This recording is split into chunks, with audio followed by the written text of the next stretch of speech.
Good morning. Actually, I ought to say Merry Christmas because I'm recording this on Christmas morning.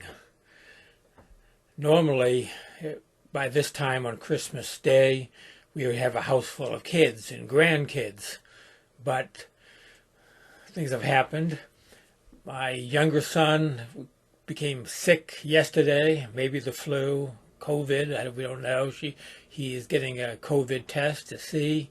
He's feeling a little bit better today, but we're still not going to see him. Our other son lives about an hour and a quarter away, and it's been freezing rain all morning so far, and it's snowing now, and there's been a lot of accidents on the highways. In fact, two of the major highways have been closed.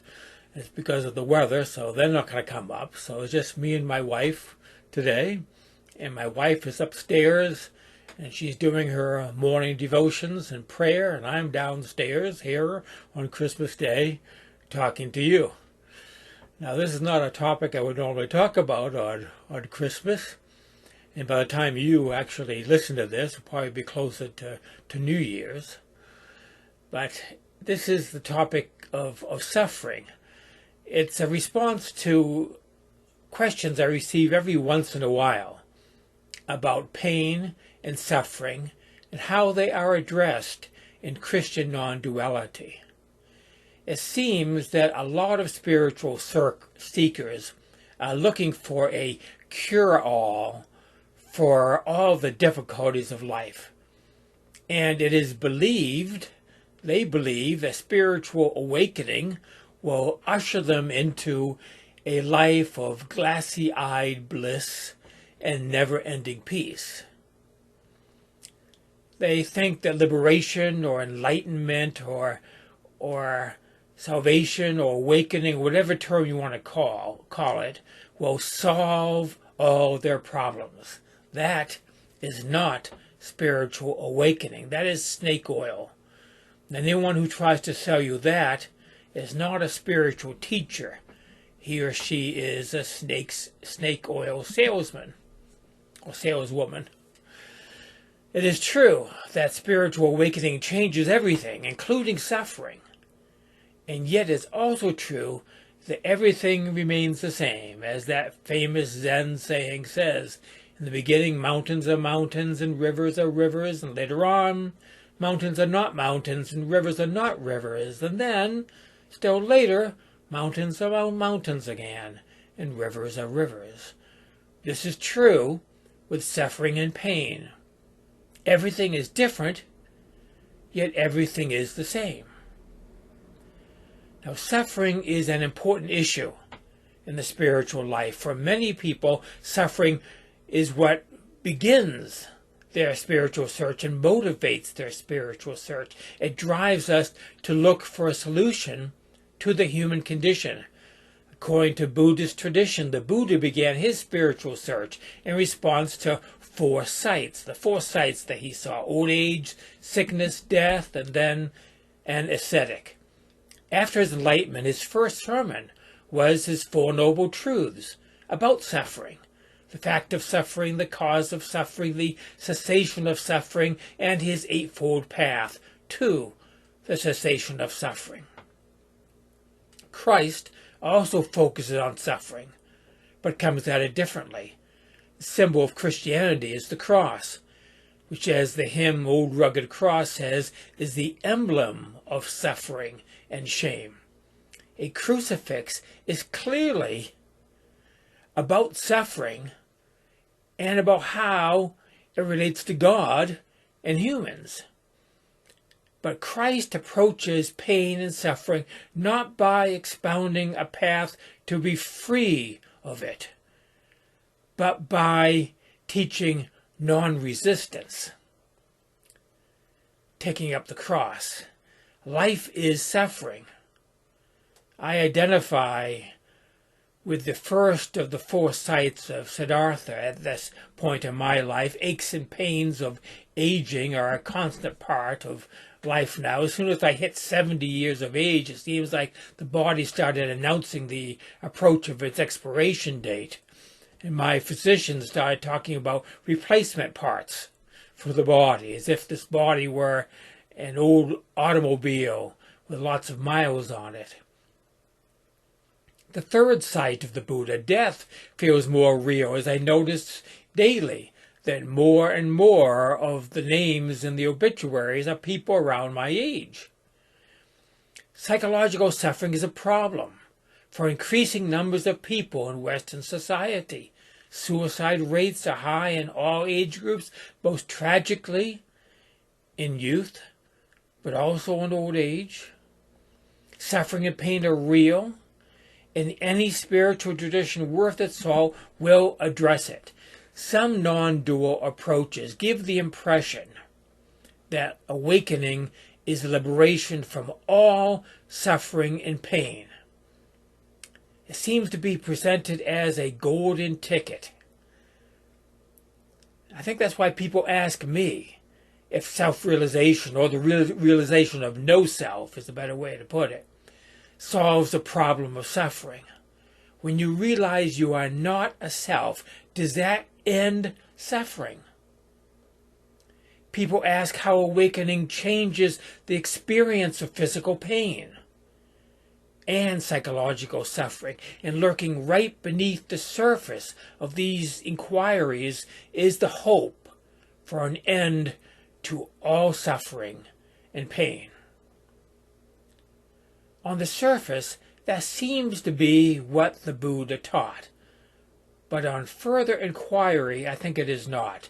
Now, I'm not a Buddhist scholar, although I have studied Buddhism as part of my university and seminary work, and since then. My understanding of the Pali term for dukkha is that it refers to a wheel that is off-center. In Pali, du means bad, and ka is the hole in the center of a chariot wheel. So dukkha means bad hole at the center of a wheel. It describes a wheel or life that's off balance. The hole is not where it ought to be. It's off balance, so everything is off balance. It's a sense that something is not right. In the West, we might call this existential angst.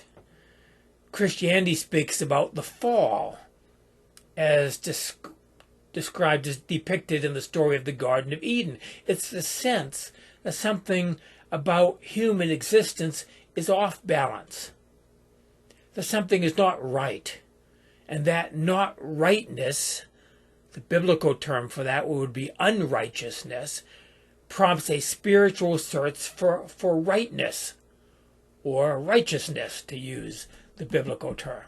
As I understand it, this is the type of suffering that is being addressed by the Buddha. He found a way to be free from existential suffering. It doesn't mean we don't feel pain if we hit our finger with a hammer. Just a couple of days ago, I was putting a log in my wood stove, and I accidentally touched the hot grate with my finger, and it caused a second-degree burn, and the blister is still there. It hurt at the time. Awakening doesn't mean that we don't hurt, and doesn't mean we won't get cancer and feel pain and die. So if you're looking for a pain-free, and in that sense, suffering-free existence, you're looking in vain. But if you are looking for freedom from the suffering caused by the uncenteredness of life, that is possible. It means freedom from much of the psychological suffering of life, not all of it. There is suffering as long as there is a self to suffer. But the less self there is, the less suffering. That's the key. Spiritual life is a process, in a sense. When one realizes that we are not a psychological self, then we are immediately, you could say instantly, freed from a lot of psychological suffering, in the sense that it's still present, but it's not happening to us, to who and what we really are. And that is spiritual freedom. The body still feels pain, and the self still suffers. But we know we're not the body, and we're not the self. You see, everything's the same, but everything's different. Suffering does not touch what we really are. In that sense, it is liberation from suffering. We are free, especially from all that distress and anxiety that people pile on to the hardships and the difficulties of life. People pile on layers of unnecessary suffering by identifying with the body and with the psyche, with the self. Liberation frees us from that suffering. Realizing we are the whole and not isolated parts puts life in perspective. But this does not mean there's no pain or suffering at all. Jesus teaches us how to approach pain and suffering. He told us that liberation from suffering is not to fear or to run from suffering or pain. He repeatedly said that the way is to take up our cross and follow him. Just like the Buddha had his first sermon about the Four Noble Truths, Jesus had his first sermon. That's called the Sermon on the Mount, and it starts off with the Beatitudes. And in the Beatitudes, he lists all sorts of people who are suffering. The poor, the hungry, the grieving, the persecuted, and so forth. But he does not propose in this sermon a way to end their suffering. Instead, he blesses them. He points to the whole, to the one. He points to God and the kingdom of God. He puts pain and suffering back into the balance of opposites, which is life. So he rebalances life. That is the cure for dukkha, the off-balance life. He fixes the broken wheel. Jesus' approach to pain and suffering is represented by the cross. Jesus did not endure his crucifixion like a stoic, gritting his teeth and bearing it. It was not a mind over matter type of thing. He did not escape from the suffering or the pain by supernaturally coming down off the cross. Even when he was offered a drug to dull the pain, he refused it. So that should tell us something. Jesus also experienced emotional suffering on the cross and in the Garden of Gethsemane immediately before he was arrested, tried, and then later executed. He cried out on the cross, my God, why have you forsaken me?" That is an expression of emotional suffering that is present at the end of Jesus' life. This tells us that the incarnated spiritual life involves living fully, completely with emotions, including negative emotions. These are part of what it means to be human. The spiritual life, salvation, liberation, is not an end to feelings. That's not life, that's death. The spiritual life is a balanced life, a holistic life, a life of shalom. So, if you are looking for an emotional Shangri-La on earth, you're looking in vain. If you are looking for the spiritual equivalent of opioids or antidepressants, you will be disappointed. As long as there is a physical body, there will be physical pain. As long as there is a self, there is psychological suffering. But you are not the body and not the self.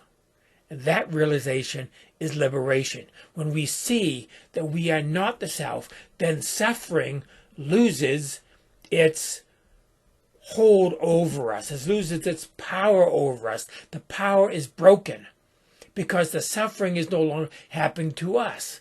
In fact, the suffering of the self feels more like it's happening to a loved one. So it's more like compassion, which means to suffer with. You know, when someone we love suffers, we suffer with them, don't we? And it's real suffering. We suffer, and yet it's not us who are suffering. That is what liberation or awakening is like. That's the solution to suffering taught and modeled by Jesus. It's compassion. It is love. It is divine life. Jesus is God suffering with us, in us. That's the heart of Christian non-duality. That's the meaning of the cross. Oneness does not abolish suffering. It conquers suffering by embracing suffering. It includes it and transcends it. The Tao of Christ embraces and includes all opposites. And in so doing, it takes the sting out of suffering and pain and death. In short, a lot of people come to the spiritual life seeking an end to all the negative feelings and sensations that seems to be overpowering them. That is a fool's errand. Spiritual teachers who put that carrot out in front of you are either deceiving you or they are deceiving themselves or both. Pain and suffering are a part of life because they are part of the whole, but they're just one part of the whole. They're part of the whole just like the opposites are part, pleasure and comfort. The key is not to cling to either of those opposites or to run toward them or to run away from them, but simply to let them be. When it comes to pain and suffering, to use Jesus' words, is to take up the cross and follow him. That's the way of Christ. That's the teaching of Jesus and Christian non-duality. And that is it for today, this Christmas Day. And I'll say Happy New Year to you as well. Grace and peace to you.